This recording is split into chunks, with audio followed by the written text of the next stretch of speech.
All right, welcome everybody. Great to have you with me. As you're coming on, would you just drop me a note in the chat? Let me know, can you see me and hear me? And are you able to see the screen I'm sharing as well? If you just let me know all the tech is working, and then we'll jump in and get started. I'm really excited to be working with you guys today.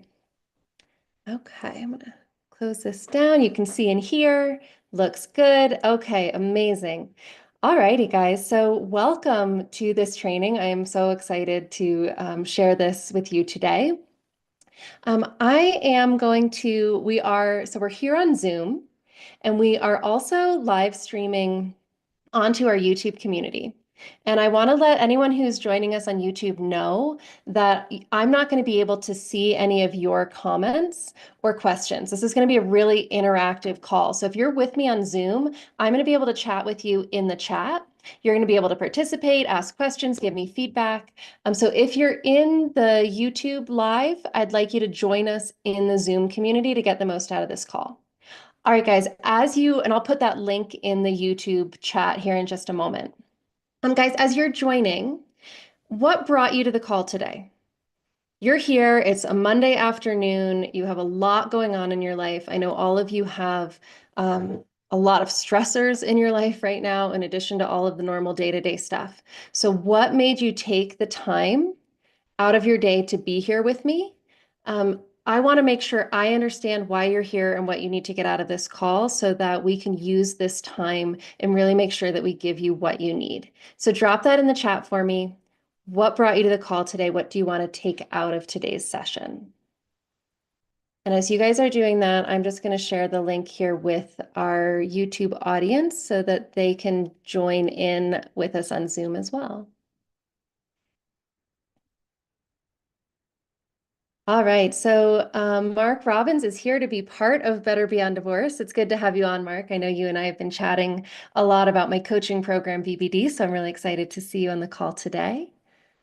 Rowdy says, I need to learn how to let go and move forward. Okay, we're going to talk about the nitty-gritty details of that today. Scott is dealing with the pain of the loss of his wife in the divorce. For Jesus, it's been 3 years since my separation. It occurred from one day to another, and I want to get over it. Get over the character that I once was. Ooh, that's such a good way of putting that, Jesus. I know you're not alone in this. Most of my clients in BBD, this is a big part of the process, is that change in identity. Whether you are ashamed of things that you did or you wish you had done things that you didn't, shifting that identity can be a really challenging part. For Todd, it's letting go and moving forward. Corey's trying to move on. Sean says, I just can't figure out how to let go and move on. There's still hope. The divorce has barely begun, but hope is a very cruel thing. So Sean, I want to just offer you this thought, and we'll talk about it a little bit more as we go. I talk to a lot of men who don't work with me or wait to work with me because of the hope. And often hope can leave people feeling really paralyzed because you're going through this divorce. It's incredibly painful. There's so much uncertainty, especially if you're at the very beginning. But then you're still waiting, right? Like the brain's like, well, maybe she'll call, or maybe she'll apologize, or maybe she'll see the error of her ways. And sometimes it does happen, right? I see a lot of men in my coaching program reconcile, even though my program is called Better Beyond Divorce. Right, so that hope is there, and almost every single man I've ever worked with has it. But you have to be careful with hope, because if you let the fact that you have hope mean that you can't take action, you're going to suffer a lot. Hope is going to be there. Everyone has that hope. Doesn't really matter what stage of this they're at. I don't think I've worked with anybody who didn't have a sliver of it. The thing that you need to know is that you can still take action to identify and heal your own wounds, to learn how to regulate your emotions so they can't hijack your brain and take over, to learn how to communicate and build better relationships. And you have to do those things, the emotional regulation, the identity work of who you are, cleaning up any past trauma that you're carrying, learning how to communicate and connect. You have to do those things, whether you get divorced or not. If you don't get divorced, if there is a chance of reconciliation, you're going to need all of that to make the marriage work.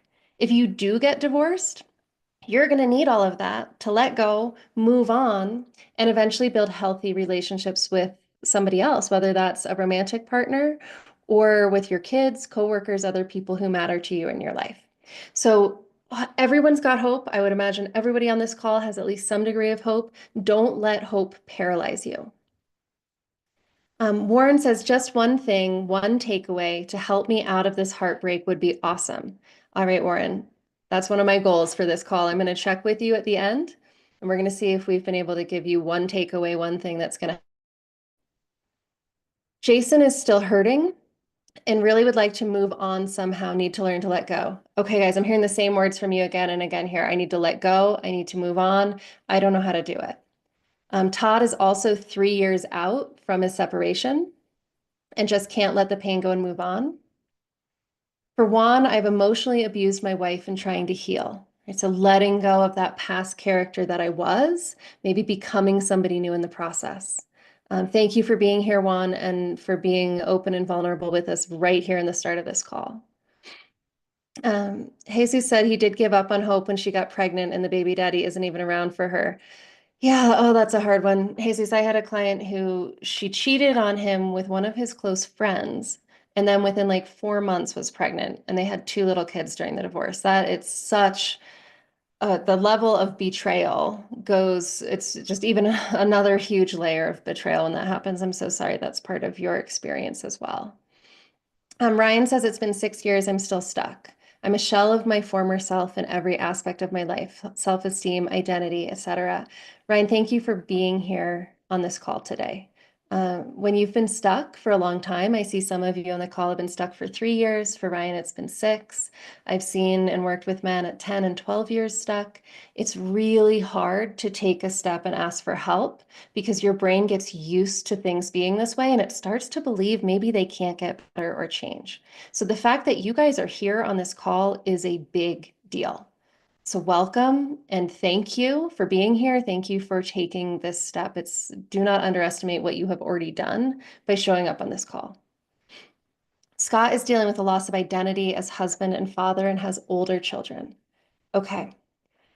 All right, guys. So today we are going to talk about how to let go, how to move on, how to get this emotional pain under control. And I'm going to give you a framework and a roadmap to get there. So before we go into the details of the how to do this, I find that it's really helpful to take a moment and think about why we want to do this in the first place. So I'm going to invite you guys into this little future visioning exercise. If you are not driving, if you are anywhere that you're not in a moving vehicle, I'd invite you to really take a couple of deep breaths, do this exercise with me. Be in this exercise and let yourself envision it. Okay, so today is April 21st, 2025. 6 months from now, in September, late fall, where do you want to be? And I'd like you guys for this first one, we're going to look at, so in this little chart, the vertical line is us today. And these boxes are us 6 months from today. So I want you to think about if everything works out exactly the way you want it to, everything goes really, really well. What is that green box? What is the best case scenario for you 6 months from today?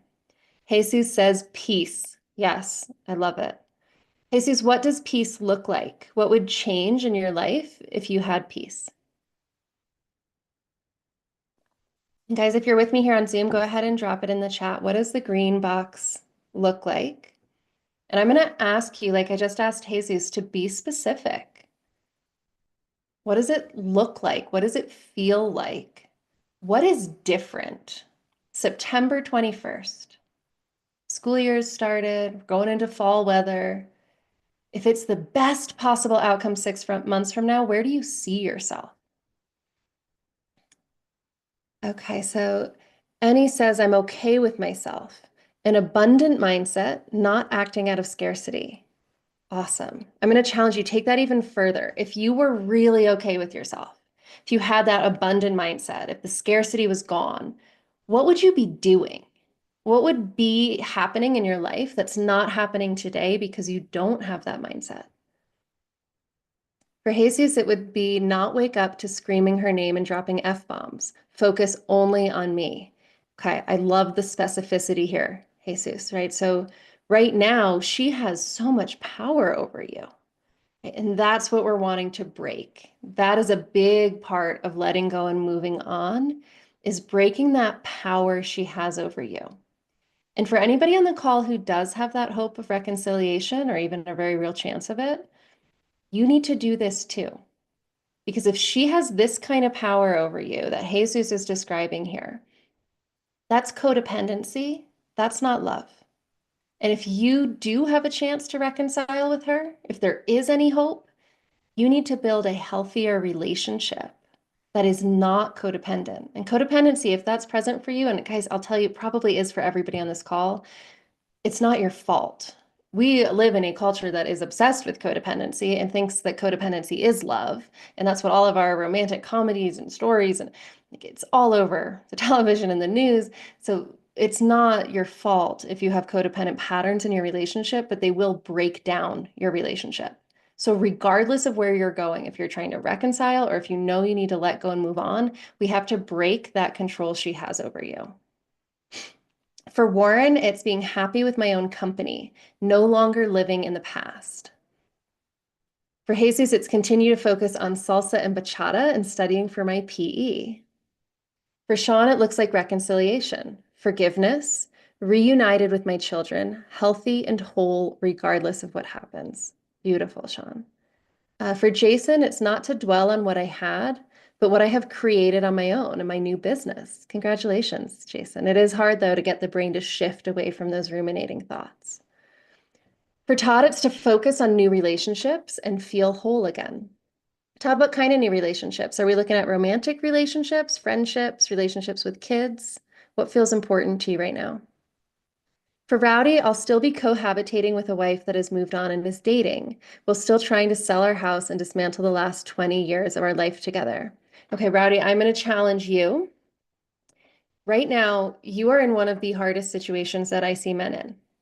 Cohabitating with a wife who has moved on, and especially if she's dating, is so disruptive to the nervous system. But I'm going to tell you something, Rowdy. I have seen men, while cohabitating, go through my Better Beyond Divorce program, get to a place where she can't impact him, where nothing she says or does raises his blood pressure. I've even seen a man get to a place still cohabitating. They had to live together for like almost a year, I think, because of various financial reasons. He got to a place where he actually was able to find forgiveness and get to that place where they could be friends, even while they were in that cohabitating relationship. It was crazy. So this is one of the hardest moments, but it's still possible to get into a green state. So I want to challenge you, Rowdy, even given these incredibly difficult circumstances that you're in, if it was the best possible outcome, how would you be feeling while you're in that cohabitating state? Your brain right now is in that looking at, wow, it's really going to suck 6 months from now. Challenge yourself, push it. What would the best case scenario look like for you?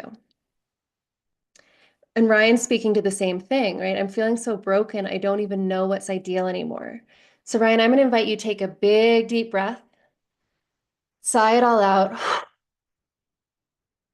and listen to what the visions of the men on this call are. You can borrow them. Let them model for you, let them show you what might be possible, what dreams you could adopt. Okay, we've got being single and knowing that that's okay. Co-parenting with no emotional attachment. Awesome. Jesus says, no plans to reconcile, 0. Yes, codependency came from me being an only child, only had my mom. Yeah, so you've already got some good self-awareness there. Corey wants to be comfortable with loneliness and being single, not worrying about my actions and what she'll think of what I do. Maybe be confident enough to start looking into a new relationship. Awesome. One of my very first Better Beyond Divorce clients, he came to a coaching call, I think maybe 3.5 months into the program. And he said, Rachel, I just went camping by myself for the weekend. And he said, it's the first time in my whole life that I finally understand the difference between loneliness and solitude. Right? And so, Corey, I would offer you comfortable with loneliness That's one thing, right? Loneliness is an emotion. We can learn to be comfortable with our emotional states. But there's also a level of being so comfortable and at home with yourself that you can be alone and not feel lonely. And that's really a state that I would hope we could get to for you. Okay, Todd, the relationships, all of the above. New romantic partner, friends, family, kids. Awesome. For Scott, it's a place to live and have something of life back. And I have some form of joy. Very codependent, 30 years, have a good relationship with kids. Okay, so Scott, getting that sense of joy in your life back. I've had one client described it to me as though all the color had been sucked out of the world, like everything felt gray and flat. And then by doing the work, by following the steps we're going to talk about today, he was able to get to a place where he said it feels like the color is coming back into the world. Ahmed says, I'm calm and not shocked about the whole situation anymore. She has also realized that communication matters. She is willing to communicate in a way I can understand too. We both focus on the kids and move on. Ahmed, that is huge that both of you have gotten to a place where you're willing to learn new ways of communicating and understanding each other. Hats off to both of you. That's something worth celebrating.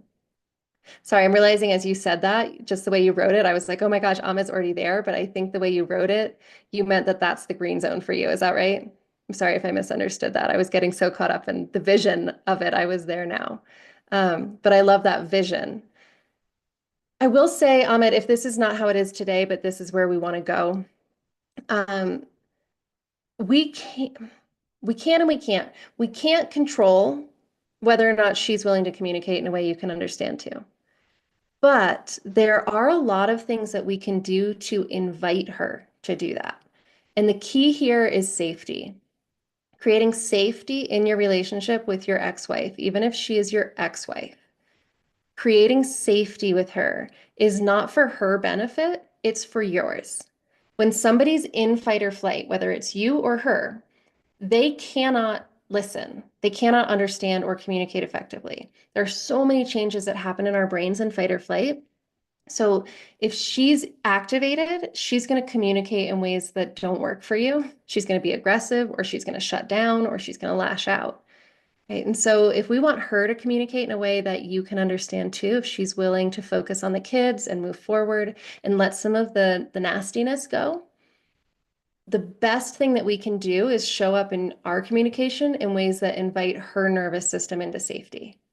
So that's something we'll talk about too. That's actually one of the superpowers that we want to help you, that I want to help you develop, is the skill of helping the people around you feel safe so that you can communicate effectively and get the things that you want and need from those relationships. For Reginald, 6 months from now, I want to be in the best shape of my life, able to forgive and converse with my ex and not hate her for the infidelity and character assassination. Okay, Reginald, I love it. This is such a good green box mission, right? Because you're really saying, like, what's the best case scenario, right? How good would it feel to be there? So, guys, for everyone who's looking at that green zone, whether you shared in the chat or if you're going to borrow somebody else's vision for that green zone, would you close your eyes for a moment and just let yourself see it? Imagine you're there now. The way Ahmed wrote it, I'm calm and not shocked anymore, right? I am as though it's happening right now. I am in the best shape of my life. Let yourself be in that green zone and just notice how it feels.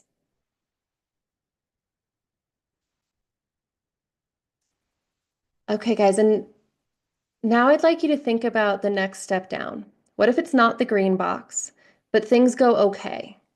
Like it's not great, it's not perfect, but it's okay. What is an okay? What does that yellow box look like for you? 6 months from now, September 21st, things aren't perfect. We haven't achieved the best green zone goals. We're in the yellow, it's kind of all right. What would be an acceptable place to be 6 months from today? I see a question in the chat about why we're doing this. Is best case scenario what we want? Or what is more so the reality of what could happen? So Amy, this is what you want. The green zone best case scenario is like if you could really have anything. And I'm going to show you the reason why I want you to dream big. I'm actually going to show you, I'm going to skip ahead a slide. I think it's this one. Let's see. Nope, this one. Because of this, I don't even recognize the person I was 6 months ago. Like, this is why I want you to imagine what you really want, not the reality of what you think could happen. And we'll go at this more as well, but this client here also, when we first started working together, he said, Rachel, look, like I'm going to get through this. I'm going to survive it because my children need me to survive it. But I'm not going to love again. I'm not going to find a relationship like this again, right? She was my soulmate. She was this amazing, smart, funny, beautiful woman, and I lost it. And that's not going to come in my life again. Right. But a year later, here he is in a relationship with a wonderful woman who's passionate about me and I her. And so that's why I'm asking you guys to go to this green box. Let yourself imagine what you truly want, because when I give you these tools and this roadmap, what you're going to see is that you're capable of getting to a place that doesn't feel possible right now. Because right now you're operating from a really activated state. You're going through hell. You're dealing with a lot of pain, and it's really hard to imagine. And it often doesn't even feel safe to imagine that things could get better. But letting our brain, encouraging our brain to imagine and visualize that will help us get there. Okay, guys, so okay, I see one more from the green zone. I think this is Rowdy. Liberated, free, independent, whole, strong, in control of my emotions and actions, open to new romantic relationship, repaired relationship with my daughter. Yes, that is a beautiful green box vision. Okay, so let's see, guys. We're looking at the yellow box now. So sorry, I'm skipping a little bit ahead in the chat here so we get to the yellows. Okay, so for Todd, acceptable would be I can sleep and not ruminate over and over about the past mistakes. Okay, so I'm not maybe in those really amazing new relationships, but I'm at rest, right? I have a little bit of peace. For Sean, the yellow is that the divorce is final. I've protected my companies and I'm recovering financially. My kids and I are doing well and I'm exploring relationships, but I'm comfortable alone. Awesome, Sean. Rowdy says 6 months is too short a term. My best case doesn't even approach reality until we are living separate and divorce proceeding can actually begin. Rowdy, I'm going to challenge. Well, I wonder if I have a video. I'm going to look, Rowdy. Tomorrow, I'm going to send you guys a video from some of my past BBD clients sharing their stories. Oh, yes, there is. There's a man in there. I'm going to send this to you tomorrow. His name is Tommy. I want you to pay really close attention to his story because he did what you just said. Where you want to go? Let's see. You used amazing words: liberated, free, independent, strong, in control of emotions, open to new romantic relationships. He was able to do all of that while he was still cohabitating with a very aggressive and sometimes violent alcoholic wife. So I want to just invite you to let your brain crack open a little bit more as possible than you realize, even in the very difficult circumstances that you're in. For Ryan, the problem is I'm also scared of being normal again because I don't want to lose it again. Self-sabotage mode. Yeah, so Ryan, one of the things that we're going to look at today is resilience. My goal as a coach is to get you out of coaching, right? Because the goal here, let me back up a little. Divorce is an incredibly disruptive life event, right? It's often many disruptive life events happening all at once. But the key thing, the key attribute in you, the key skill set we want to develop is emotional resiliency. My goal for every client I work with is that when they finish my program, the next time something goes wrong, somebody dies, somebody breaks up with them, they get sick, they get injured, their nervous system gets activated, right? All these big emotions come up. I don't want it to put you in the place you're in right now. And we have an emotional window of tolerance, and that resiliency allows us to feel big emotions, to experience a big disruption, and then come back to feeling safe, confident, comfortable alone, safe in our connections with other people. If we can develop that resiliency, Ryan, then you can't lose it again in the same way. You could lose a loved one, but it will not have the same impact on you because you have trained your nervous system to respond in a different way, to be more resilient and more stable. For Jason, the yellow is not to feel so alone and let my guard down, an opportunity to possibly open to a new romantic relationship. For Mark, also repaired relationship with the kids. For John, the green is happy and not worried about why I failed. Yellow is able to get through and have good days and still maintain a good relationship with my sons. Yeah, beautiful, guys. For Ryan, it would be to forgive myself and have no more regrets. For Corey, that I can see and talk to her without having it impact me for hours or days, not replay my shortcomings over and over. Okay. Yes, John, I'm going to send you a replay of this, so you will be able to watch it offline. Um, Todd, I'm going to ask you in the chat, and we'll talk about this at the end. We'll have a little time for Q&A. We're going to move on here in just a moment. You said it's hard to move on when I just don't want to. Would you elaborate on that in the chat, and we can address it here at the end of the call? Okay, guys. I don't want to go into the orange and the red zones because we all know what's there. It's not pretty, and you probably spend way too much of your time already thinking about those worst case scenarios. But I do want to show you this. This is us today on the vertical line. This is 6 months from today. There's a pretty big space between green and yellow 6 months from today. Pretty big space between yellow and orange, right? So if we get 6 months from today, and you're down here in the orange, it's a long, heavy climb up into the yellow. But if we start back here, today, relatively small, consistent actions will dramatically change the trajectory of which line you're on. Okay, and that's what I want to offer to each of you because divorce is overwhelming. It's overwhelming. There's so much that you guys have to deal with right now. I'm about to give you a roadmap and you're going to look at it and be like, oh my gosh, Rachel, that's so many things I have to do.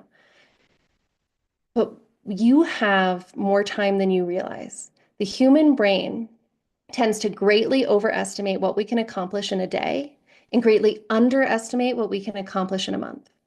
Small, consistent daily actions are the difference between the green and the orange or the red.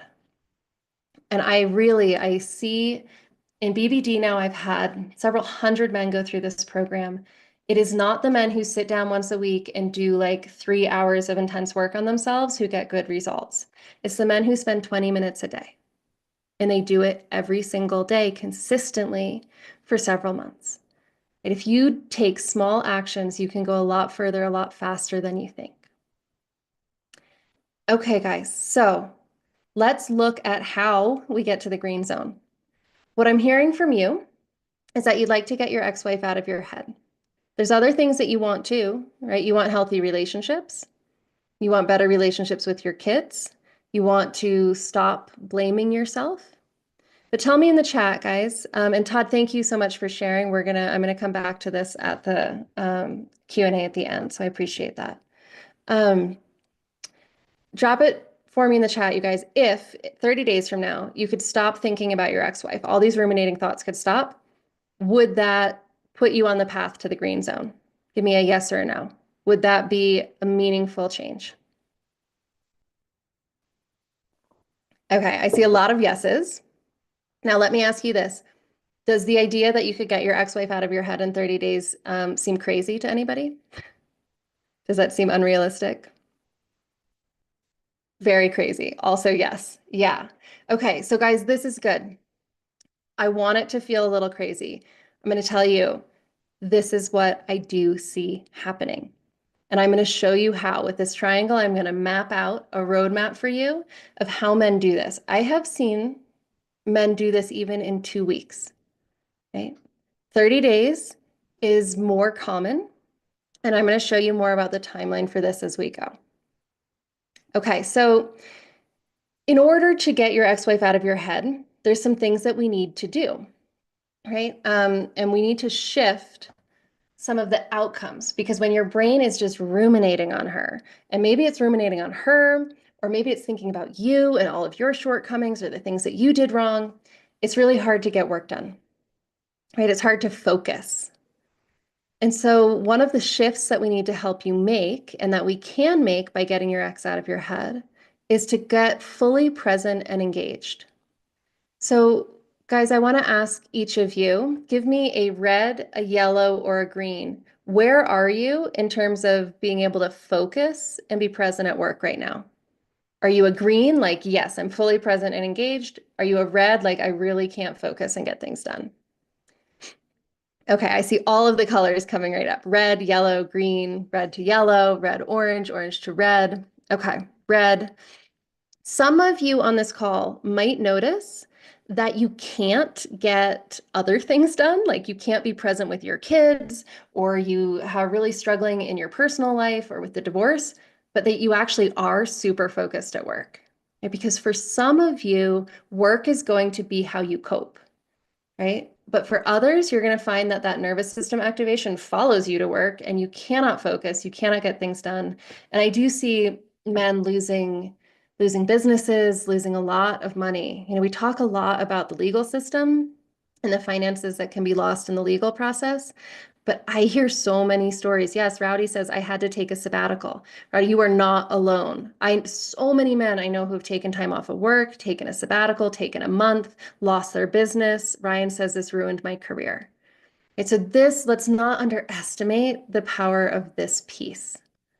Okay, so that's one side. We got to get you fully present and engaged and get her out of your head so you can focus on your career. Jason says, haven't worked in over a year. Okay. The other thing that we need to shift is your ability to see the future. So some of you, when I asked you to picture that green box, you were like, sorry, Rachel, I really can't picture that, or I can't picture that yet, right? Or I don't know what that would look like, or I don't even know if I want to know what that would look like. Who on this call has problems with mental images or thoughts of her having sex with another man? Does that show up for anybody on here? Okay. See a me, a nope, a yes, a no. Okay, interesting. We've got a mix here. This is a common complaint that I hear. How about having difficulty seeing your future? Does anybody, well, give me guys a red to green on can you see your happy future? Or so green is like, yep, Rachel, I can totally picture it. Red is like, no, I can't get there. Um, okay, I see a lot of reds here. Um, okay, for Mark, it's a green. Nice, Mark. I'm glad you have that vision. But I see a lot of reds here, guys, of it's hard to see the future. I'm going to tell you, this is just a symptom of your nervous system state. Not being able to see the future, it doesn't mean you don't have one. It means that you're up in a freeze state. You're probably feeling trapped or helpless. You're probably feeling like you don't have a lot of choice or agency in what's happening to you. And when we're facing a threat, right, or everything is changing, we're about to lose a lot of things, maybe kids, maybe finances, definitely this person that we love who we're sharing our lives with. When we're facing loss and danger, our nervous system goes into a fight or flight response. But then if there's nothing I can do to stop it, if I can't fight and I can't run away from it and it's just happening, that helplessness puts us up into a freeze state. And one of the changes in the brain when we go into that freeze is that we cannot see the future. Like we can literally like struggle to even visualize next month or 6 months from now. So anybody who's a red on seeing your happy future, nervous system regulation is our number one job. Okay. How about this, guys? Who on the call wakes up in the middle of the night thinking about the divorce, your mistakes, or having some kind of internal mental conversation or argument with her? Todd's a yes with capitals. Yes, yes. Ryan's a no here. Okay. Yes for any. Sean says I sleep too much. Jason says I can't sleep. So guys, this is also information about your nervous system state. You're sleeping too much, you're in freeze. Right? That's a symptom of I'm in danger. There's nothing I can do about it. I can't fight or flee it. I'm feeling trapped. And the body's like, let's just slow down and shut down and hope that we're alive when it all gets better. right? So if you're sleeping too much, your nervous system is in freeze. If you're not sleeping at all, you're in fight or flight. And you have that constant cortisol activation, and your brain's like, there's got to be something I can do. There's got to be a way to fix this. There's got to be a way to change it. Let's think about every possible outcome, like everything that happened in the past. And it's just looking desperately for a solution, right? So that is, and I don't know why it's 3 a.m., you guys, but I hear a lot. That's the number that comes up for so many people. And then often can't go back to sleep, and now I'm exhausted, and now I can't get my work done, right? And so all of these things spiral together. So this gives us a roadmap of where we need to work on. And what I'm going to do is I'm going to give you guys three, they're not necessarily tools, but there's three things that we need to do that we can do at each of these levels. So with each of these tools, we are getting your ex out of your head, and we're also moving you to the outside of that triangle, right? Fully present and engaged. So if we want to get fully present and engaged, first we need to reset your nervous system. Okay, so I've been talking about fight, flight, freeze. We need to get that nervous system in a calm, grounded space. That means we need to help your nervous system feel safe, right? And guys, if you're willing to share, who on this call is doing therapy? Does anybody here work with a therapist or a counselor on a regular basis? Okay, I am. Yes, I was. I need to go back.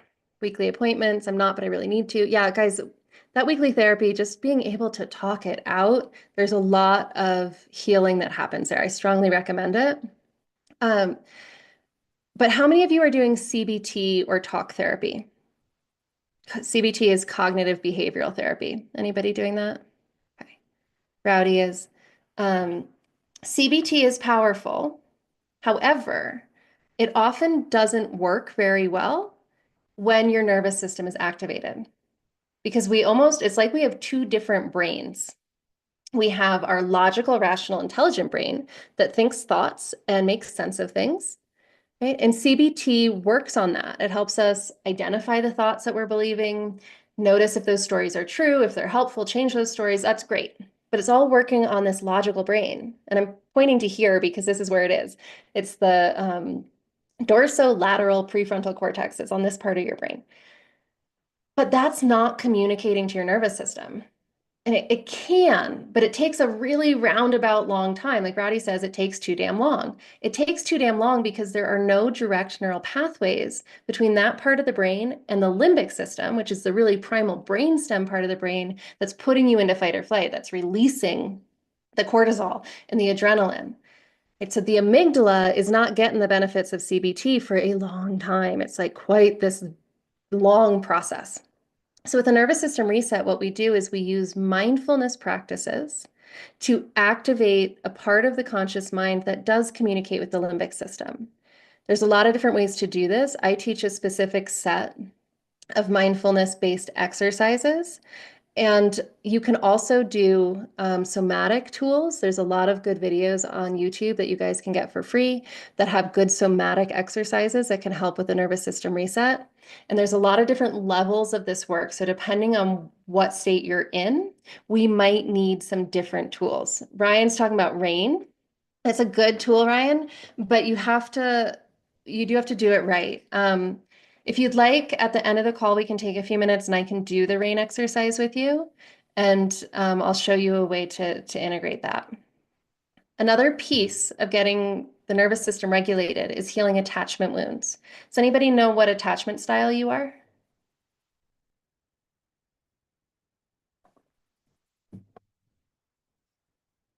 Okay, Reginald's an anxious attachment. Anxious. Puppy dog attachment. Oh. Some know, not really, no clue. You don't need to know, you guys. The attachment model is helpful for a lot of men in divorce. I ask you to be cautious with it because I just asked you, what attachment style are you? You're not an attachment style.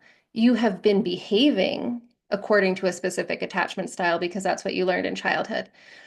But attachment styles are just a model for understanding the way I react in a relationship, right? So when there's conflict, what's my default reaction? Do I lash out? Do I shut down? Am I calm? How do I respond? And how do I give and receive love? And most of us have some kind of wounding around that. We had a parent who was emotionally cold or cut off. We were punished for showing emotions. Our parents modeled yelling or the silent treatment for us. And so we've got these deeply hardwired, often since we were really little kids, these deeply wired neural pathways that say, okay, if somebody's upset, shut down. Or if somebody's threatening you, attack them. Right? And these are old. These are patterns we learned as little children, but then they show up in our relationships and they cause a lot of problems. So healing attachment wounds just means taking a little time to step back and start to observe, how do I react to conflict? How do I give and receive love? Where did I learn those things? And are they serving me now in my adult relationships? And there's a lot of healing that we can do to help you learn new ways of responding instead of just reacting on default. I also teach a 90-second exercise, which is a version of the RAIN technique that Mark and Ryan were just talking about. And guys, if you are able to stay on at the end of the call, we'll go ahead and we'll do that exercise together. So it won't quite be the RAIN, but I'll show you this 90-second exercise. It's another tool for shifting that nervous system into a more grounded state. So that's the work that we can do here to help you get fully present and engaged. If we go to the next side of the triangle, seeing your happy future, right? This nervous system work, it's going to help with that. Because remember, part of being in freeze is not being able to see the future. So if we get out of freeze, the future is going to start to become clear. But there's more work we can do here.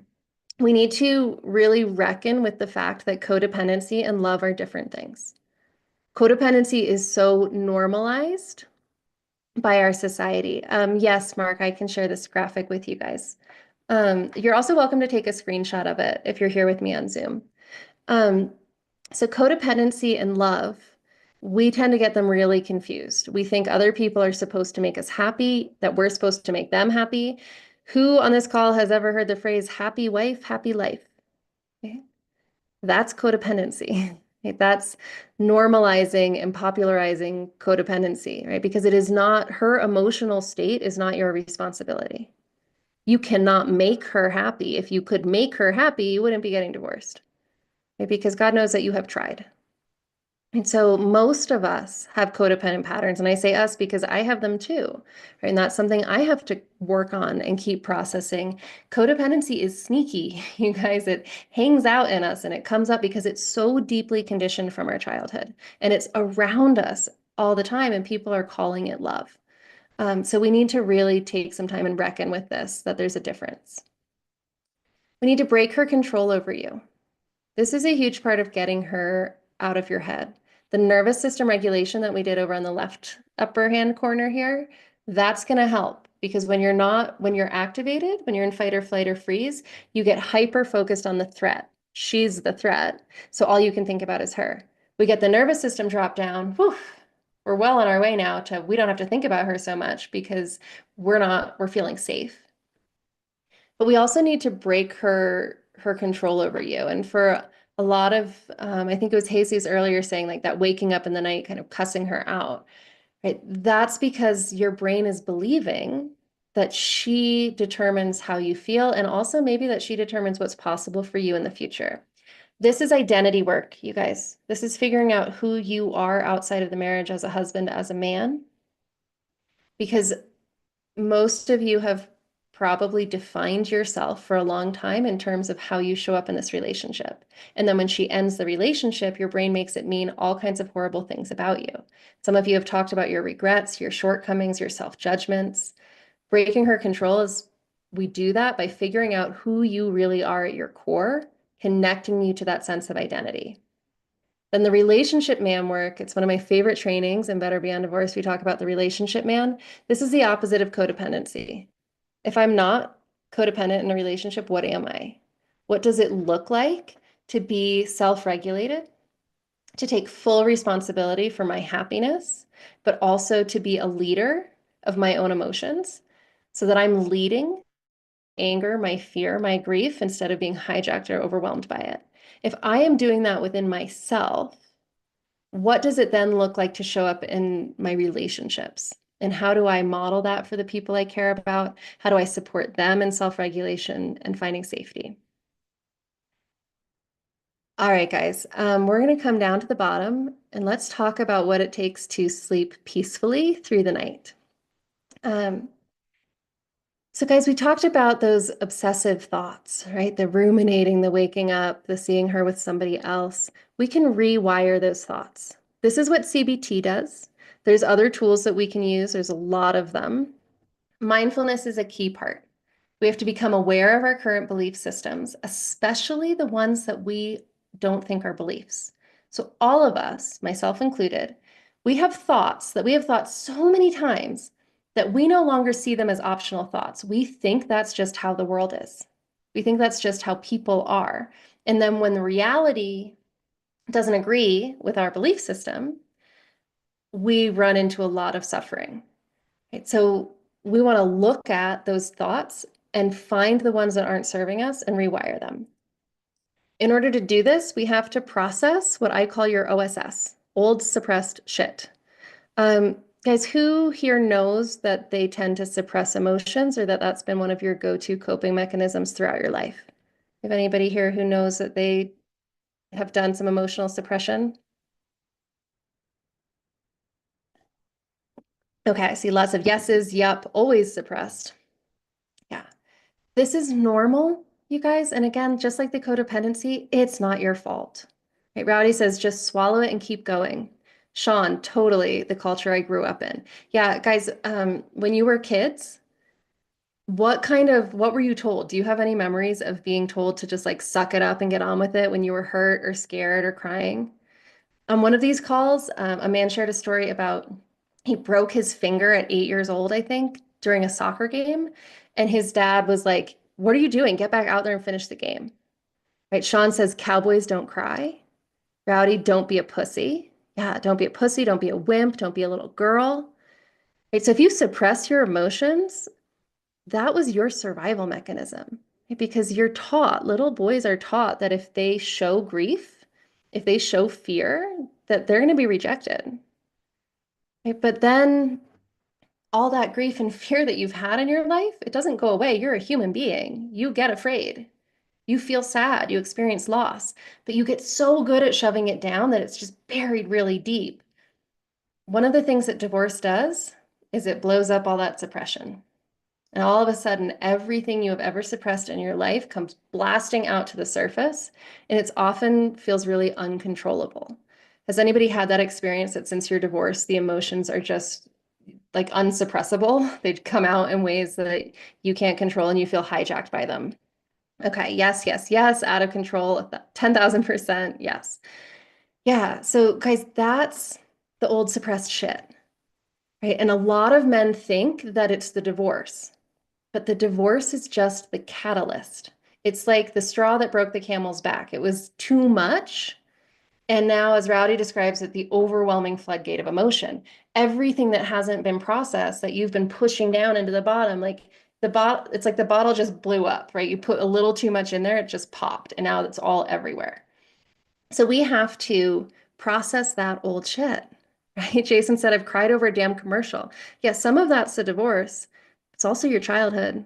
It's also the loss you've had before. It's also any trauma you've had before.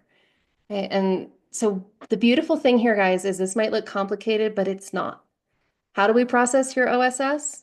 We use these tools: nervous system reset, heal the attachment wounds, the 90-second exercise. Right? So we have a relatively simple set of tools that we're going to use on all these different layers.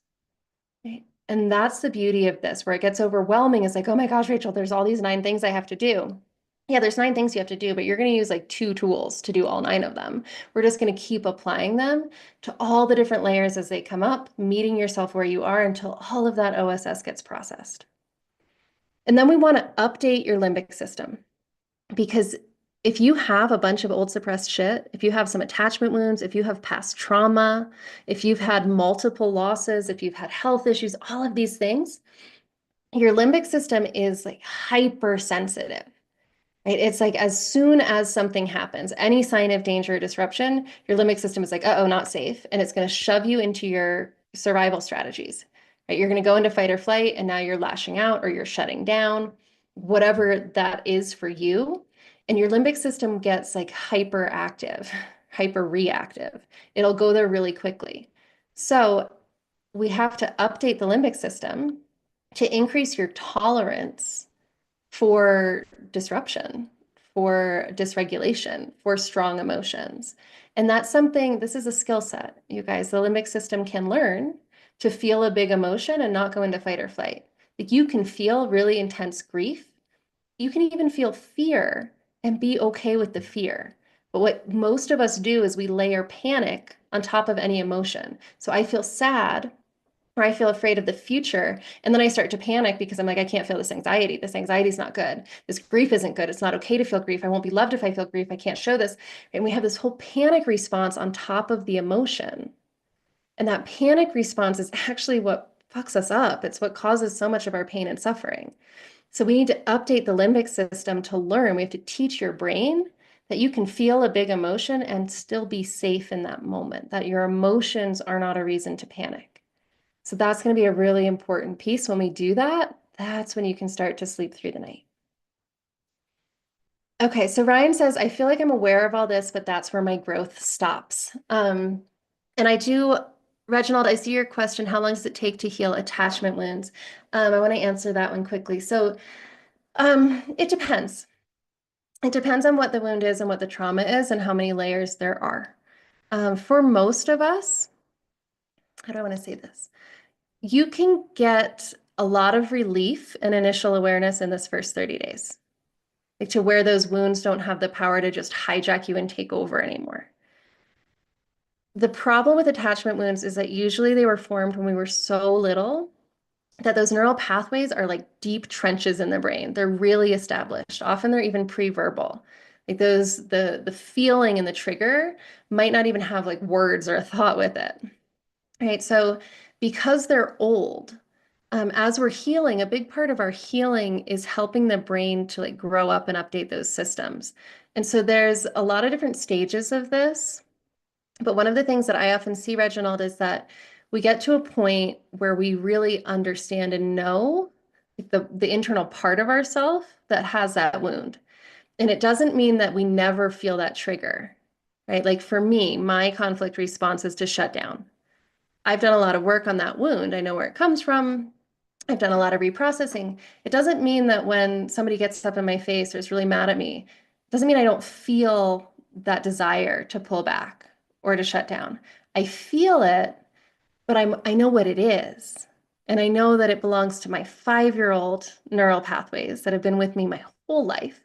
And so when I feel it, I can say, oh yeah, I know this. I know this response. And it doesn't have the power to take over and choose my reaction. I have the space now to stop and say, okay, how do I want to respond in this situation? How does my adult self, with everything that I know now, how do I want to choose to react? And I can do that while still having compassion for the fact that I feel a little triggered.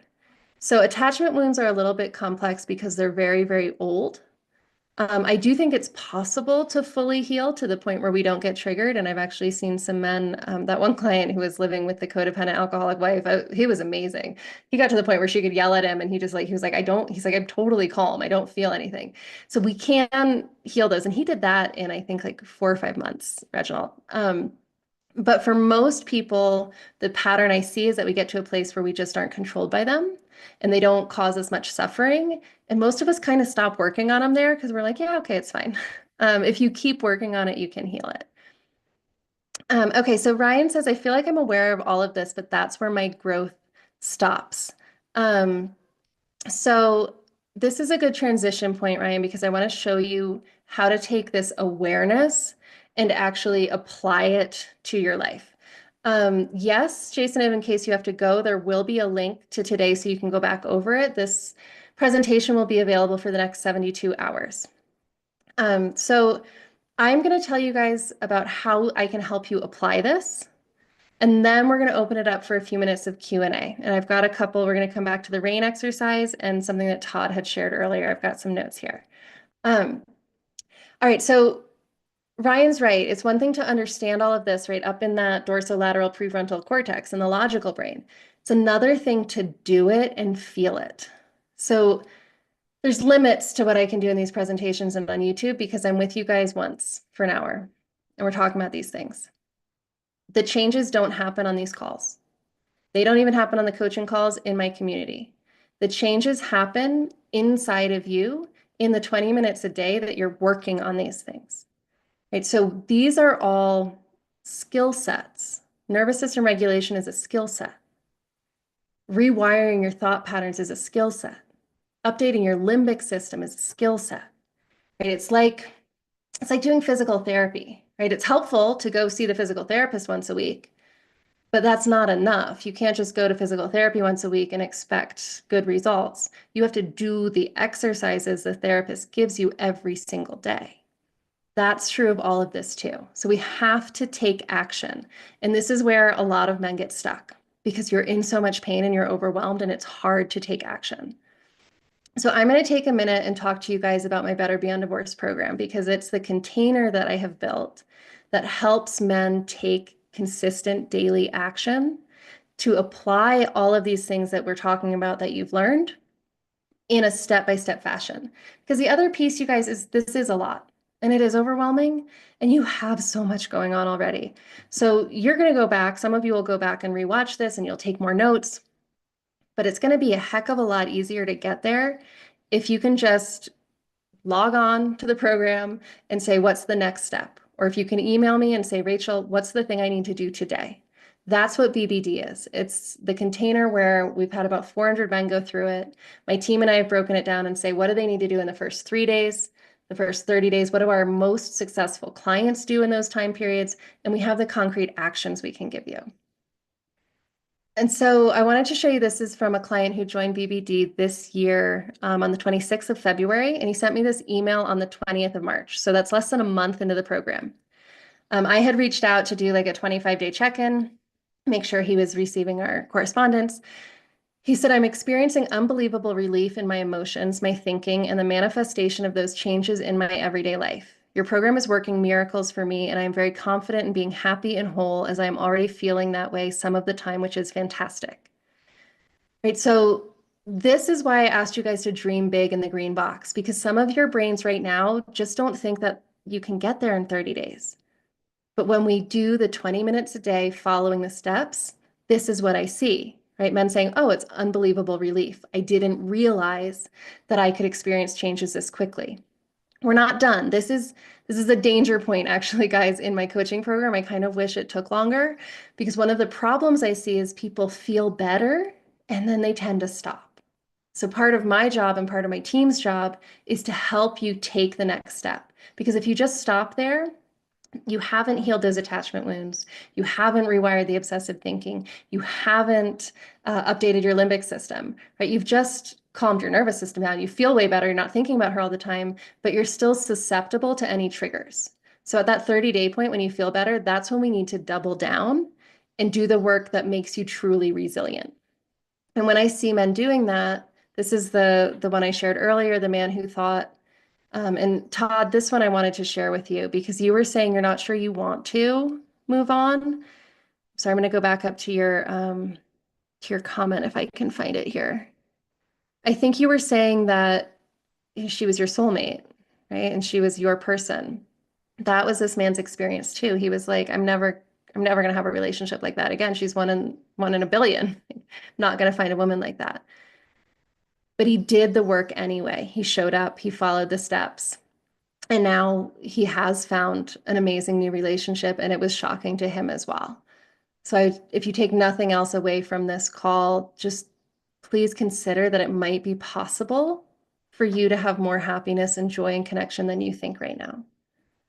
And this is the other one that I shared earlier.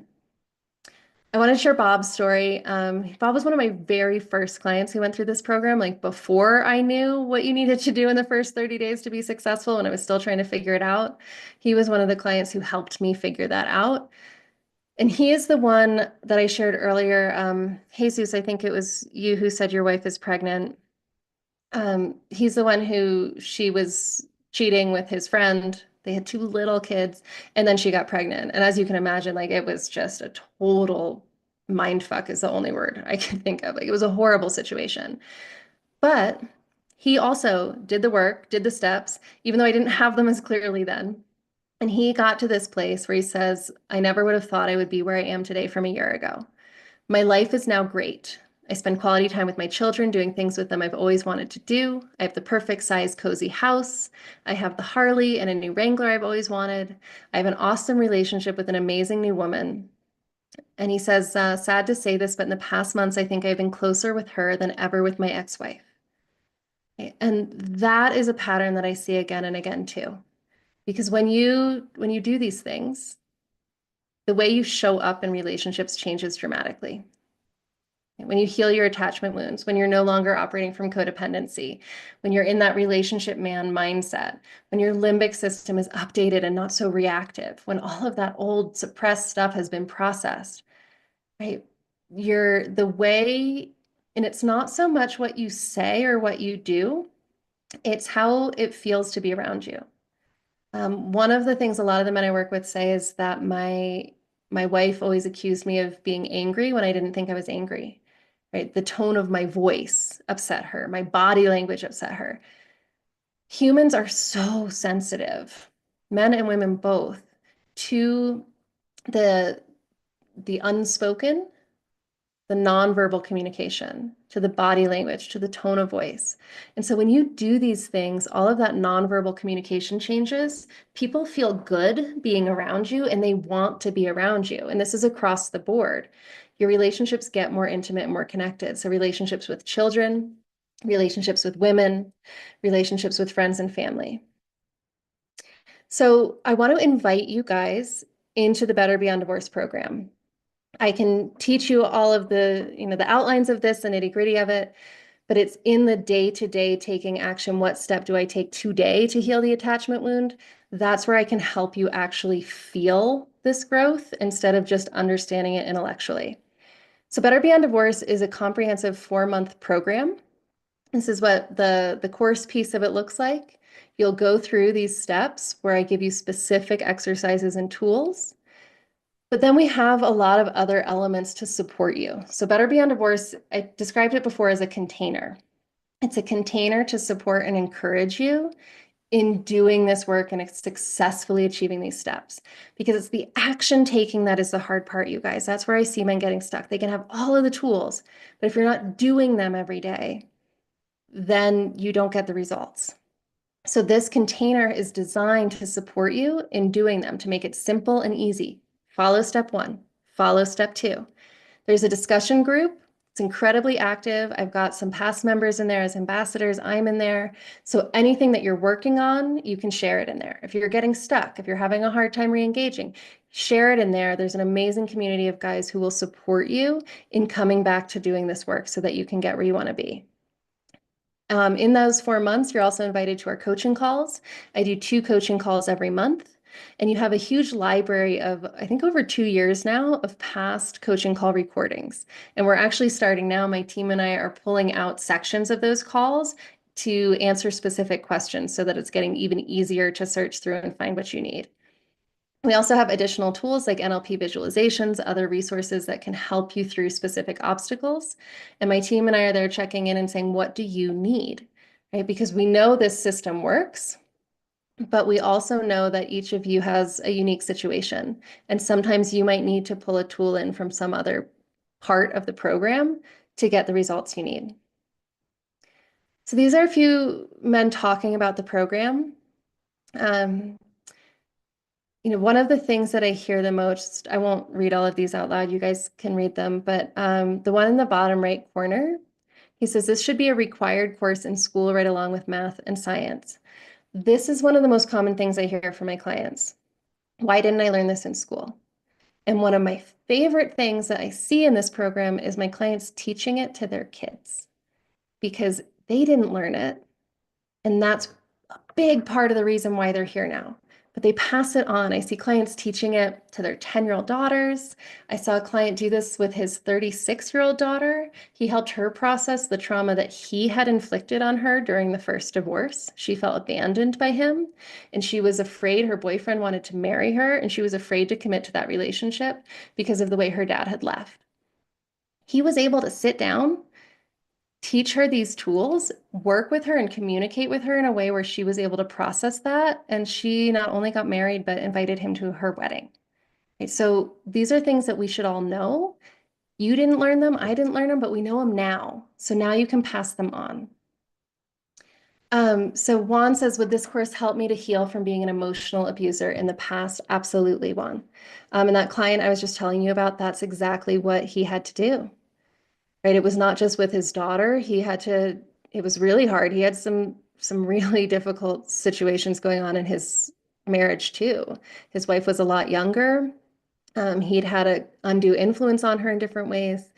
There was some emotional abuse happening there. I've even had I've even had people who were physically abusive in the past use these tools, use this process to heal, to grow, to change, and to go on and be able to create really healthy relationships in the future. So yes, absolutely. That's a big part of what we do here. Oh, this is just a picture from one of our group coaching calls. So guys, I have a special offer for you all being here on this call. You've been here with me over an hour now. So this program, this 4-month program, is usually $2,500. But when you guys, remember I said action is the key, right? It's taking action. It's the 20 minutes of action every single day. And it's hard to take action when you're going through what you guys are going through. There's so much going on. There's so much to think about. You're overwhelmed. So I like to make it as easy as possible for you to take action on getting this support. So for the next 72 hours, when you join BBD, you can save $800 and join for 4 payments of $425, or you can save even more and join for 1 payment of $1497. Okay, so that's $1,000 off of this program. I am not doing that for 72 hours to like force you in the pressure to buy. I'm doing it because I know you're overwhelmed and taking action is going to be hard. And if I give you that discount for the next 3 months, you're not going to join until it expires 3 months from now. And that's not your fault. It's nothing about you. It is the circumstance of divorce. Divorce is overwhelming. So I want to make it as easy as I possibly can for you to take action to support yourself. So this is the link. I'm dropping it in the Zoom chat. And if you're with me on YouTube, please go ahead and come into the Zoom meeting to get the link to get this offer. So I'm going to drop, in a moment, I'm going to open it up to Q&A. And for my YouTube viewers, I'll drop the link to register for this Zoom meeting. When you do that, I'll be able to share this discount with you as well. Okay, guys, so let's open this up. I've got, let's see, about 15 minutes I can stay on. What questions do you have for me? Drop them in the chat. Questions about BBD, is it the right fit for you? Questions about anything else that we've talked about? Oh, yes, Mark, rain exercise. Okay, let's do the rain exercise. Let's see, Mark, you had talked about it. Was there somebody else who was with us talking about the rain exercise? Ryan, was that you who said you'd been doing rain, but it didn't really help? If you're still with me, let's do this exercise. So guys, any other questions? Drop them in the chat. I am going to guide you guys through. This is not going to actually be rain. This is going to be an adaptation of the rain exercise with the same steps that hopefully will connect for you. Okay, so if you're going to do this exercise with me, this is an exercise you can do anytime that a strong emotion comes up. So take a deep breath and sigh it out. And we're going to do 2 more of those. Big inhale. And then do 1 more. Big inhale. Big exhale. I'd like you to look down into your body and recognize the emotion that's present.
Okay, guys, are you still with me? I'm afraid I had a little internet flash and I lost you, but it looks like some of you are still on. Okay, sorry about that, guys. I'm back.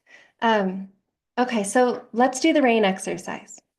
So take that deep breath, look down like you could look into your body, and I'd like you just to notice what emotion is there. And go ahead and drop it for me in the chat. What emotion do you feel right now?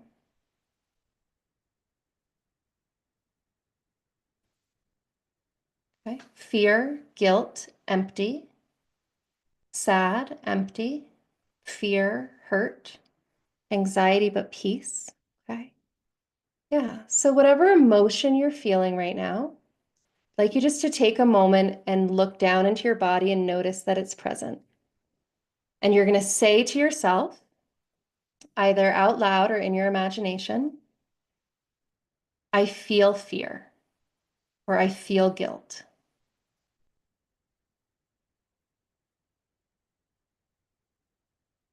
Good. And then take another deep breath and notice how you feel that emotion, not why. Where is it in your body? Is it up in your chest, down in your stomach, up in your head? Yeah. Take a couple of deep breaths and notice the sensation of that emotion. Is it moving? Is it still? How big is it? Chest, head. Rowdy says it's hard to breathe. Yeah, notice the sensation. Imagine if you had cut your finger and you were just taking a moment to focus on what it felt like where the cut was. That's what we're doing. Just notice how it feels. Then take another deep breath and say this to yourself out loud if you can. This is how this emotion feels in my body. This is how fear feels in my body. This is how guilt feels in my body.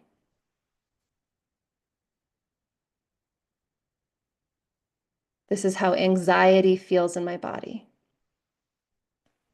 Then take another deep breath and feel your feet on the floor. And notice your right foot and your left foot. Do they feel the same? Or do they feel a little different, one foot from the other? And then I'd like you to notice feet on the floor, emotion in the body. See if you can feel them both at the same time. And then you're going to say to yourself, this is how fear feels in my body. I am not my fear.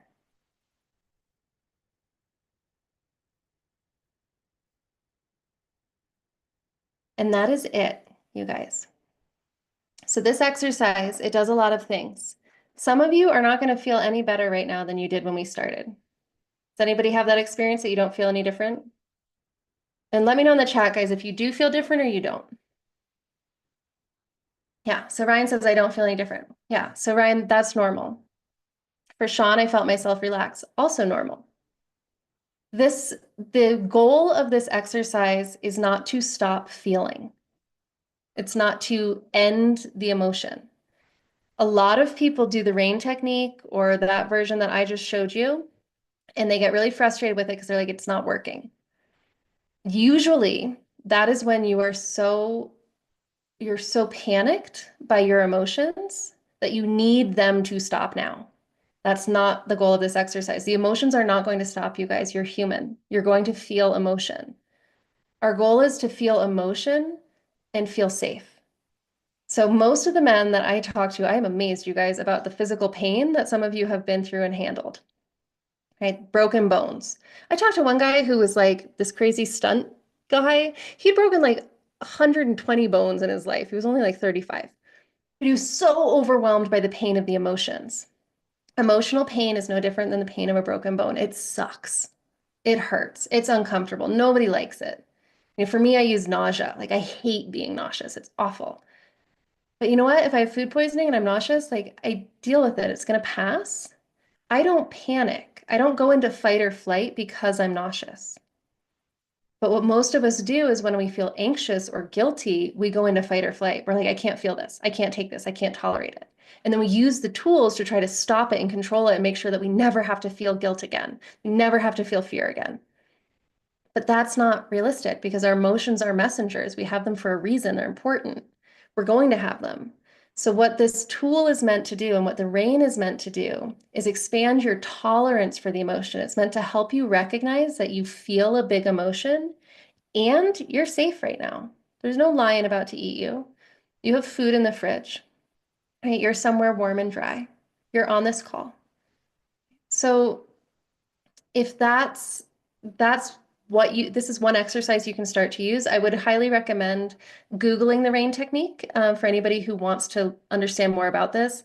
Tara Brach teaches this exercise, and there's some really great content out there that she has on it. And I think she even has some longer trainings about it.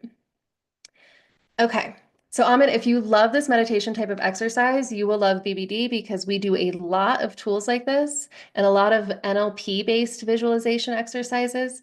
And the reason that we do them is because they help you get out of your thinking brain and into the feeling emotional brain. Right? And the emotional brain is the one that's messing you up right now, right? It's the thinking brain that you have a lot of control over. It's the emotional brain you're disconnected from. So we've got to get out of the thinking brain, slow it down, get into our bodies where we can communicate with the emotional brain. And that's really what our work is about. Sean, it's Tara Brach. I'm honestly not sure if it's Brock or Brock. I'm going to put it in the chat. It's one of those two.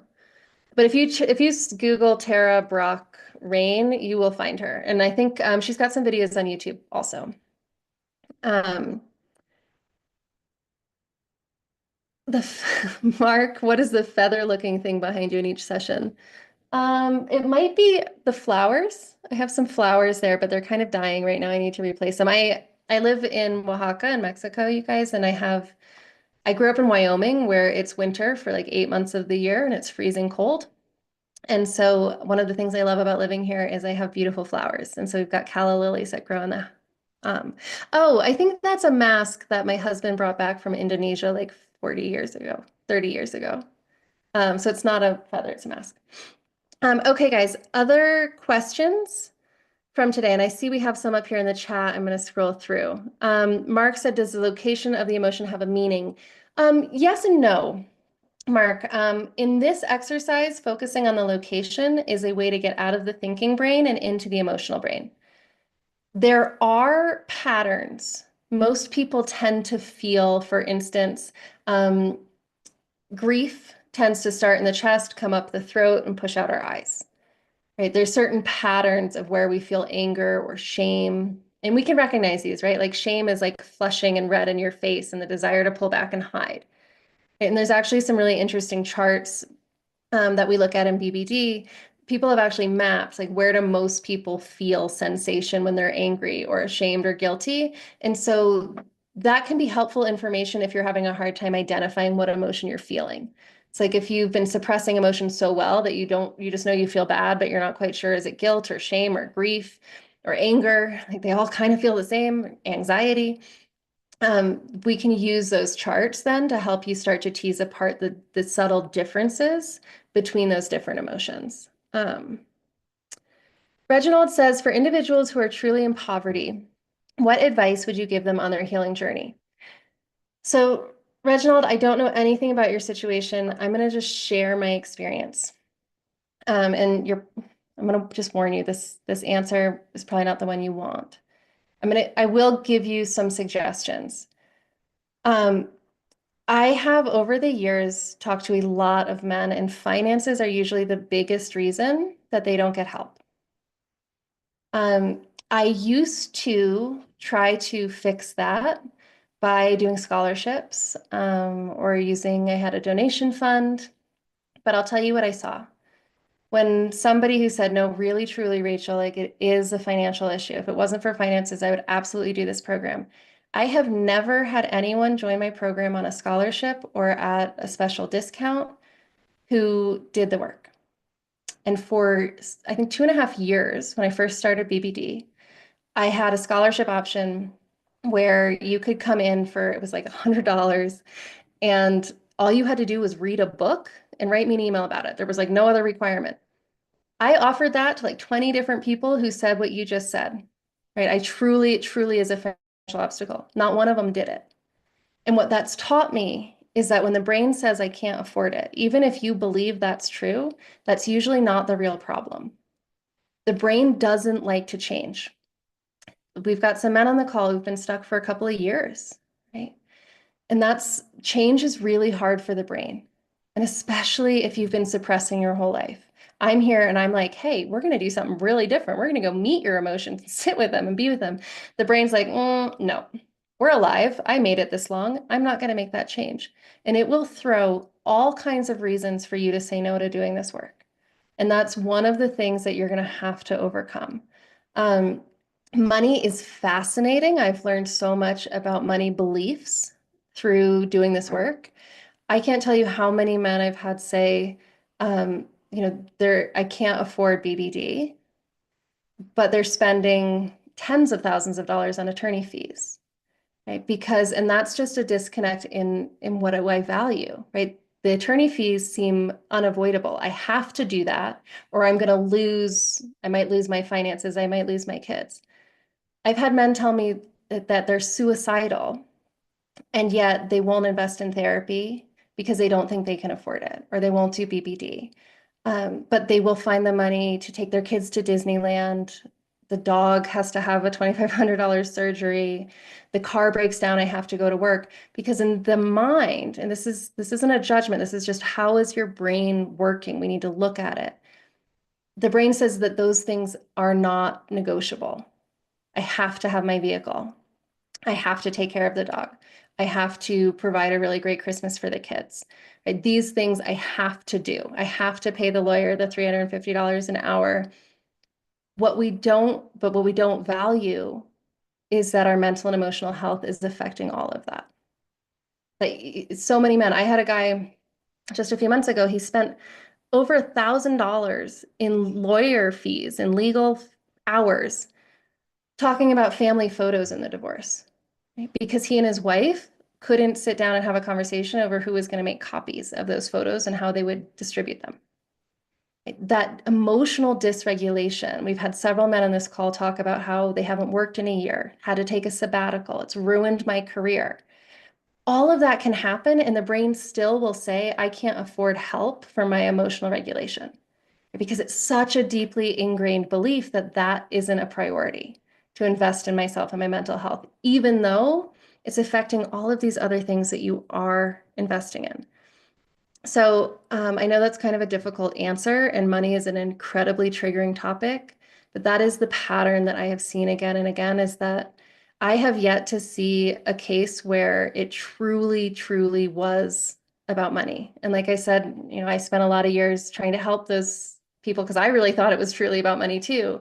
And it often seems like it is, but the result was that they didn't do the work. They didn't take action because it wasn't actually the finances. There was a deeper block to them engaging in the work that would allow them to make a change.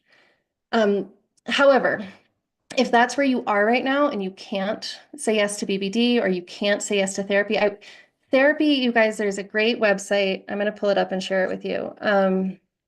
It's the Psychology Today website to find a therapist. You can search this website by therapists who take insurance and who have sliding fee scales. And there are therapists who have sliding fee scales, and if finances truly are an option or an obstacle, please look for a therapist here. Another great free option is divorce care. A lot of my clients do divorce care support groups and have had great results. So there are those, I would say, looking for a therapist that you can afford, going to divorce care groups, and then be smart in your internet searching. So the YouTube is going to try, and everything online is going to try to like pull you into all kinds of rabbit holes, but focus on things that will help you. So there's a lot of good somatic experiencing. I'm going to put this in the chat too. Somatic experiencing exercises that are taught on YouTube. People teach the whole exercise. Some of them feel super silly. Do them anyway. If you try any somatic experiencing, do it for at least a week consistently before you decide it doesn't work. That's where I would start. but I would really encourage you to sit down and take a look at like, what is my brain? My brain's telling me I can't afford this. Is that really true, or is there another block here? Okay, that's my rant on that piece because it is fascinating and I know it is triggering, guys. Okay, oh, so Reginald, I love you for engaging in this. He says, I hear you, Rachel. I'm just scared that it won't work. Yes. Okay. So Reginald, yes, thank you so much for staying on and going through this with me because that's what this is about, right? It's not about poverty. It's not really about the money. It's I'm afraid it won't work. Right? Like if you had a letter from God or from the universe that was like, Reginald, in 4 months, you will feel better. You will have these results. You'd be like, yeah, okay, right?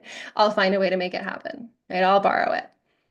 So you have uncovered the actual block. I'm scared it won't work, right? I've spent thousands of dollars on coaching programs only to remain in the exact same position. So um, Reginald, I just want to celebrate with you and thank you for naming what the true obstacle is. And I know a lot of other people in the program are going to have the same one. So I do something that I do for all of my clients, Reginald. I offer a 60-day money back guarantee on this program. And it's for this reason.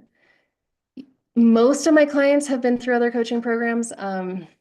Not all of them, but quite a few have gone through some kind of Save Your Marriage program before, which can be incredibly expensive because when you're really desperate to save your marriage, you're like willing to do anything. And unfortunately, there are some programs that really take advantage of that. So there are some good ones too. But I know when you've tried therapy, when you've tried coaching, when these things haven't worked, that it can be really hard to try again.